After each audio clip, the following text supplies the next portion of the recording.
வணக்கம் நண்பர்களே!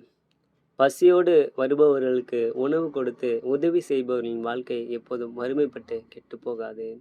அவளோட வாழ்க்கை சிறப்பா இருக்கும் அப்படின்னு ஒரு திருக்குறள் சொல்லுது. அந்த திருக்குறள் உங்களுக்கு நினைவுக்கு வந்தா நீங்க கமெண்ட்ல பதிவு பண்ணுங்க. நானும் இந்த காணொளியோட முடிவுல உங்களுக்காக அந்த திருக்குறள சொல்றேன். வாங்க காணொளிக்குள்ள போகலாம். ஒரு கிராமத்துல சண்முகம் என்ற ஒரு விவசாயி இருந்தாரு.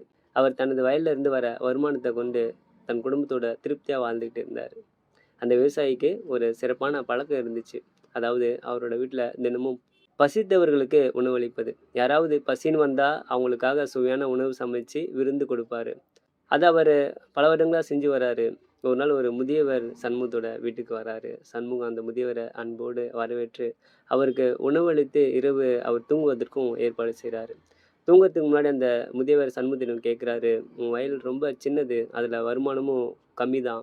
அப்படி இருந்தும் வர விருந்தினருக்கு நீ இவ்வளவு மகிழ்ச்சியா சாப்பாடு தரியா? அது எப்படி?" அப்படின்னு கேட்குறாரு. சண்முகம் சிரிச்சுக்கிட்டே சொல்றாரு, "இது என் தாத்தா சொல்லிக் கொடுத்தது. என் தாத்தா சொன்னாரு, ஒருவருக்கு உதவி செய்தால் அது நமக்கு நன்மை தரும் அப்படின்னு.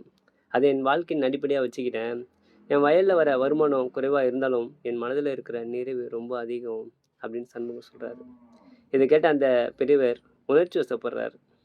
"தம்பி, எனக்குன்னு யாரும் இல்ல. எனக்கு நிறைய நிலம் இருக்கு. அது ஒரு நல்லவனுக்கு தரணும் அப்படின்னு தான் தேடிக்கிட்டே இருந்தேன். பிறருக்கு உதவுவத மகிழ்ச்சியா கருதுற உனக்கு என்னோட நிலத்த எல்லாம் தரேன்.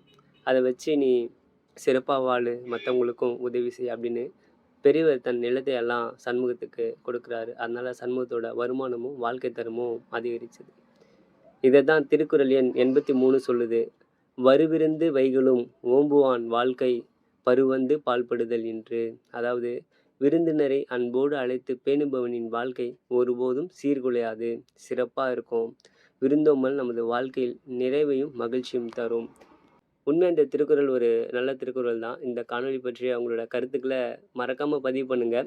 இந்த காணொளி உங்களுக்கு பிடிச்சிருந்தா லைக் பண்ணுங்க, ஷேர் பண்ணுங்க, சப்ஸ்கிரைப் பண்ணுங்க.